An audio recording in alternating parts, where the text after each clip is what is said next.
Gukesh was having a horrible Chennai Masters, losing 2 games and drawing the other 3, and in the 6th round he faced another Indian player, Pranesh, who is not in the national team. He just has 26-66, okay, who of course is a huge rating, but is not in the elite of chess.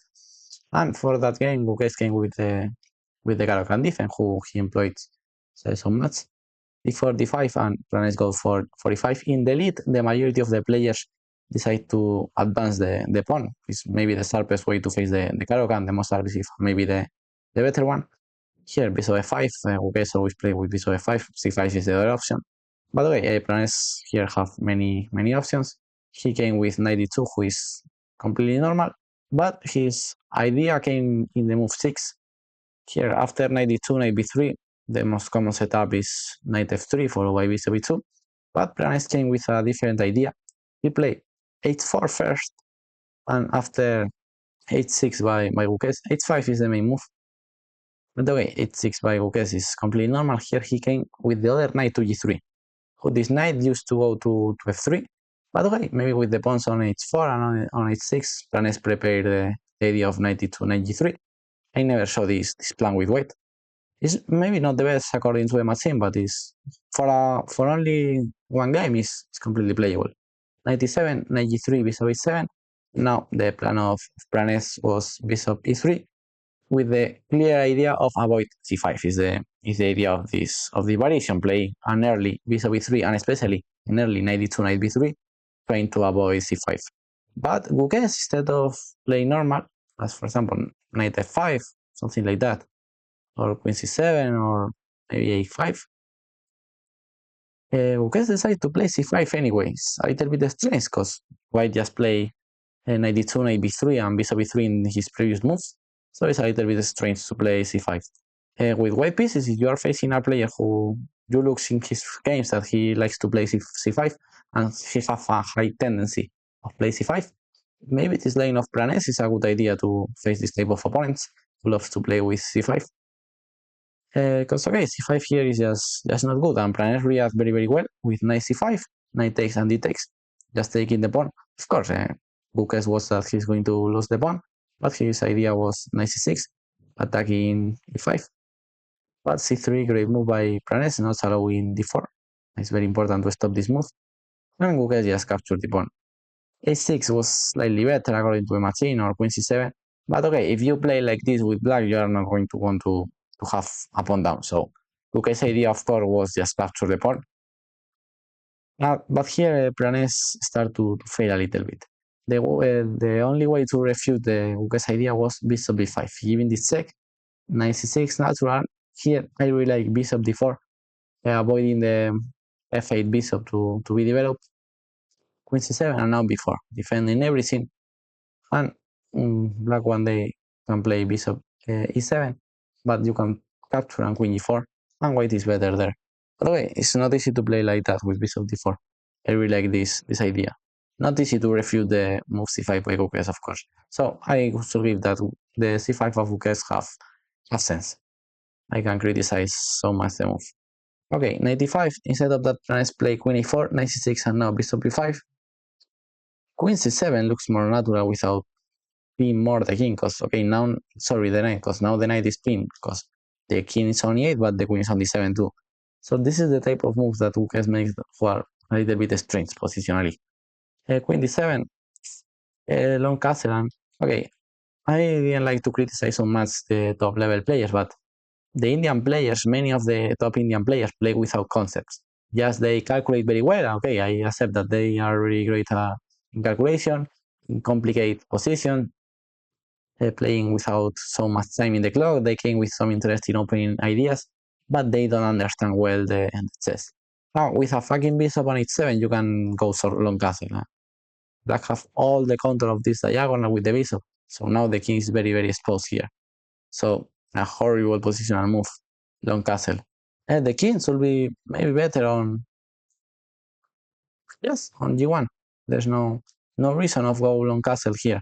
Okay, it's true that you are putting the rooks into the center, but you can go short castle, and here you have no bishop attacking your king. You have g2, f2 in front of the king, the knight in front of the king, but he goes long castle when the bishop is on h7, controlling all the diagonals. So very anti-positional move by Pranes, who's for a player of 2666 of ratings, very strange. But okay, the Indian players have this style of, not all the Indian players, there are other ones who are better trained, but long castle in this position for a top grandmaster is very strange.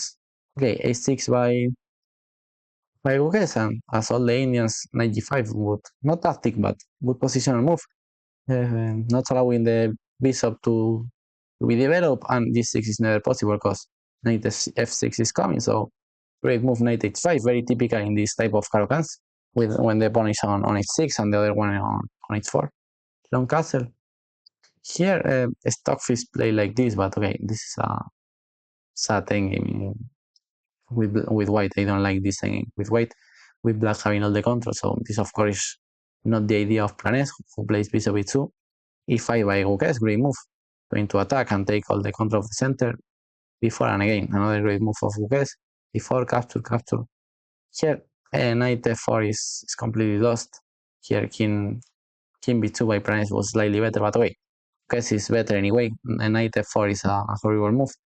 Just queen c7, and Gukesh is completely winning, but just thanks to his bishop and this horrible king. All the problems of Pranes came because he played long castle. It's true that knight f4 is really bad, but all his problems came because he goes long castle. Okay, and here came the fair strange move by Gukesh. There is no reason to go back with the knight. Here d3, just winning, opening files, attacking the bishop. If he captures, just queen f4, taking the knight, and if he captures with the queen, you can take and queen e5, and black is completely winning. So there is no reason to go back here with the knight. I prefer d3, opening files, open diagonals, open everything, and checkmating the white king. Instead of that, Gukesh came back with the knight, but okay, he's still being better. But okay, now comes the critical moment of the game, move 25. Gukesh was completely winning against Pranes. Finally, he's going to win a game in the tournament. He has 2 extra pawns and a safer king. So when you have 2 extra pawns, safer king, and and your opponent have no counterplay for that, you just should play solid, bishop d6, controlling the knight. Now here, the bishop controls the knight. Now we can play king b8 because bishop f4 is not coming. Just place the king completely safe on c8, on a8, sorry, and win the game because you have 2 extra pawns and a safer king. So the game is so easy, and black have all his pieces completely normal place. Knight on c6 solid, queen on c7, rook here, the rook is coming here. All the pawns, there are no weaknesses, just okay, the d4 pawn is well defended. So black is completely winning easy chess and very easy to play. But instead of that, here comes the problems of Gukesh, that instead of play normal chess, he starts to calculate stupid things and he tries to complicate games who shouldn't be complicated. This is a type of game, sometimes you need to complicate the game, but this is a type of game that you can just win playing the easiest move of the world. But instead of that, Gukesh start to go crazy and calculate strange things. He played rook d5, no reason. Now queen c4, but it's not the problem that, okay, he missed a move, he blundered a move. Okay, this can happen. It's completely normal. But he's complicating the game for no reason. And when you complicate the game for no reason, this type of things can happen. Queen d6, defending the rook, defending the bishop, of course. Only move again. And now bishop f4. But this is what happens when you have one piece defended under attack. And instead of go back with the piece and have 0 pieces under attack, now you have 2 pieces hanging. And now the queen is overloaded. So yeah, this is what happens when you play these strange moves. Bishop a3, queen d7, and okay, well, Gukesh still being more or less fine here, but now he should play rook h8. Another important mistake of Gukesh, who a normal master cannot make. He have all his pieces. Okay, the knight and the queen. These pieces are more or less normal. White is not threatening nothing. Just improve your fucking pieces. You have a rook on h7 who is not making nothing, who is horrible place. Just improve the rook. Rook h8. Chain with the rook to the game. And just rook b6, rook b5, and 3 pieces and defend the position. But you can play with a rook on h7. No. He doesn't bring the rook to the game. He keep the rook on h7. But the huge problem is that he played b5. horrible mistake, opening more his king and just losing the game. Just let's go back, and because he's playing with a rook down on its h7 and exposing more his king. So before, again opening more his king, rook c1 was stronger, but okay, queen c4 enough to win, knight c5, and finally Gukesh lost because he's playing with a rook down on h7. So yes, this is maybe the worst game that I ever saw on Gukesh, because he had a winning game, more or less very easy. And he played horrible positionally with rook d5, keeping the rook on h7, playing b5. So yeah, deserved loss by Gukesh, who lost 3 games in the Chennai Masters. He drew the last one against Neiman. So yeah, horrible performance by Gukesh, who keeps still being on 27, but he's also close of lost the 27 of rating. Let's see what happened in the Olympiad, if he played in the first board, in the second one, in the third one, in the fourth one, in the fifth one. I don't know what is going to happen. So let's see the Olympiad. Bye bye.